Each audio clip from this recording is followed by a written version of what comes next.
ही जाएगी। आपका क्या नाम है? जी मेरा नाम राशिद है।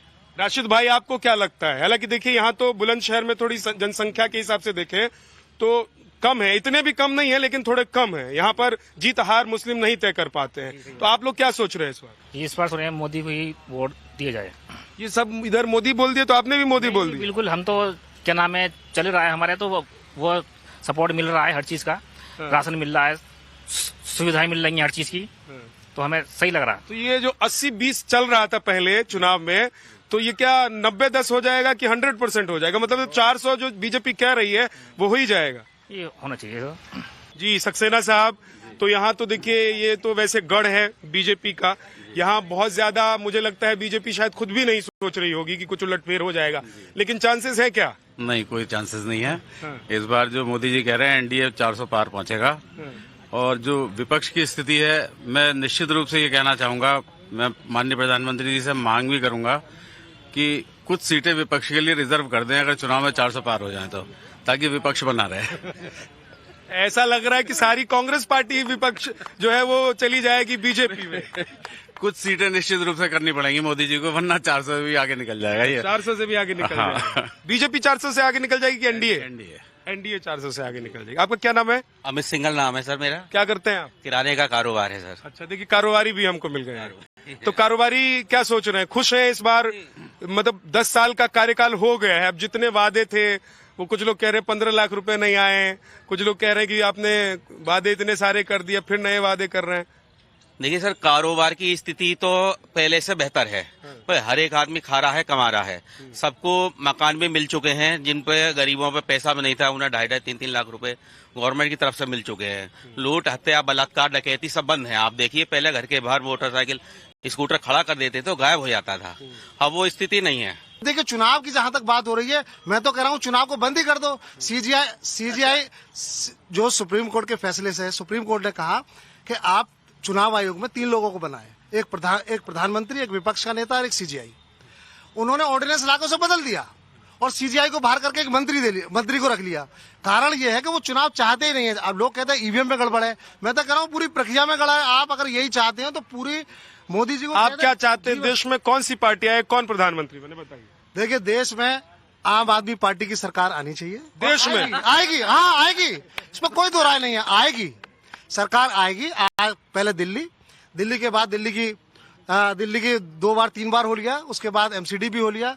पंजाब के अंदर आ गए, गुजरात में हमारा खाता खुल गया, गोवा में हम आ गए, हरियाणा में इस बार चुनाव जाएंगे। और आप देख लीजिए, हो सकता है 2024 में अगर बीजेपी रिपीट हो रही है, अगर आप समझ लीजिए अगर रिपीट होती है, 29 के अंदर आम आदमी पार्टी सरकार बनाएगी, ये बिल्कुल तय है। चलिए जोरदार ताली बजा दीजिए भाई कि देश को फिर प्रधानमंत्री अरविंद केजरीवाल मिलेंगे।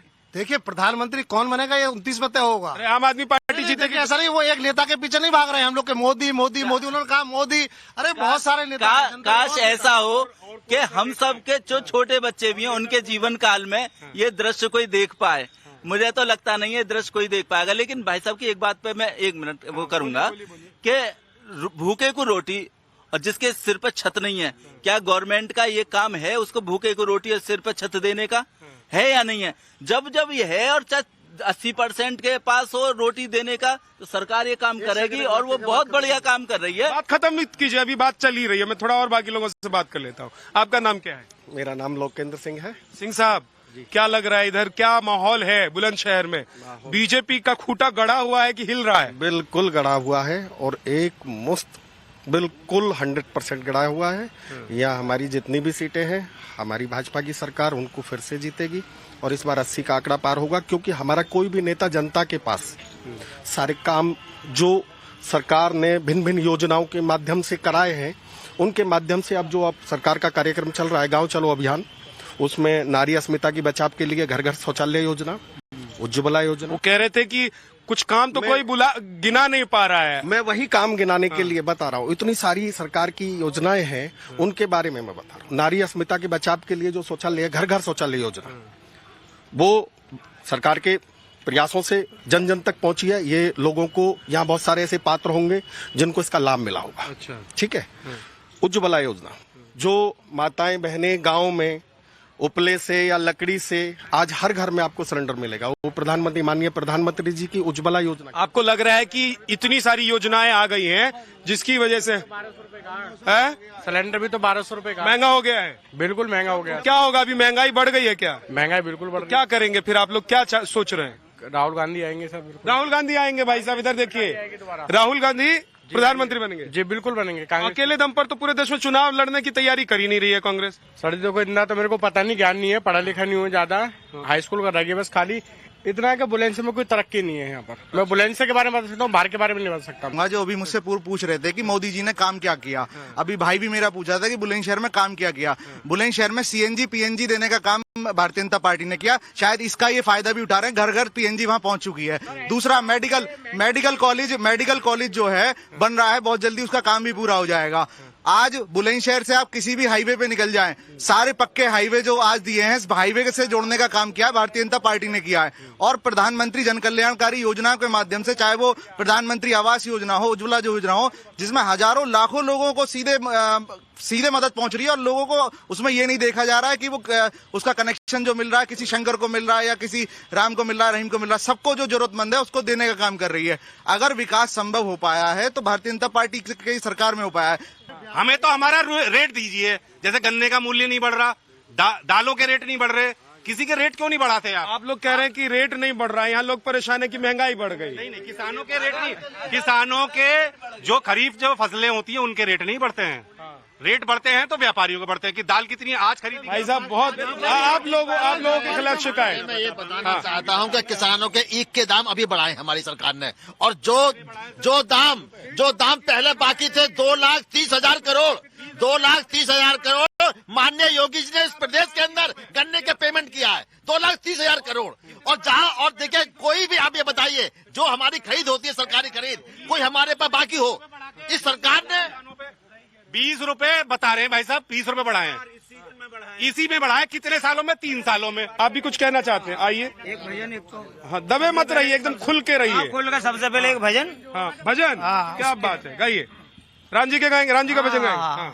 माहौल भी राम जी का है तो राम जी का गाइए। राम जी आए हैं राम जी आए हैं, राम जी आए हैं राम जी आए हैं। कई युगों के बाद लखन सिया के साथ अवध के राजा आए हैं राम जी आए हैं। अच्छा ये भजन तो बहुत है मेरे पास, राम के दसियों लिखे मैंने खुद ही। मेरा मतलब ये है कि ये बीजेपी तो कोई सब लोग पढ़े लिखे हैं यहाँ, मैं इतना पढ़ा हुआ ना हूँ, लेकिन कम से कम ये देखो कि ये गवर्नमेंट जब सब कुछ कर रही है तभी तो ये आ रही है। और ये जो फेल है ना विपक्ष वाले, अब ये जो बकबक करते फिर रहे हैं, इन पे कितने साल राज करा कांग्रेस ने, कितने साल का राज सबने, ये अब खुद तो कामयाबी है ना, देश को लूटने का काम करा। अब ये गवर्नमेंट एक एक काम छाट के कर रही है, ना मोदी जी के घर पे कुछ बना, ना मोदी जी ने कोई कोठी बनाई, ना सबला जो कुछ कर रहे हैं गरीबों को कर रहे हैं। अब जब ये करेंगे तो भैया ये तो आएंगे ही, किसी पे न रुके, करेंगे तो आएंगे ही। ये एकदम बुलंद शहरी अंदाज है जी। विनोद जी हैं, रह गए हैं विनोद जी। विनोद जी तो देखिए अधिवक्ता साहब, आइए इधर। वकील साहब लोग बहुत आ रहे हैं आजकल, आइए वकील साहब। हाँ, वकील साहब हो के आपको एकदम प्रखर रहना चाहिए, खुल के रहना चाहिए, आप उधर दबे हुए खड़े हैं। वकील साहब बताइए। सरकार सही चल रही है, सारे काम सही कर रही है, और जब जनता ही साथ है तो ईवीएम ही क्या करेगी इसमें। जनता साथ है तो ईवीएम क्या कर लेगी,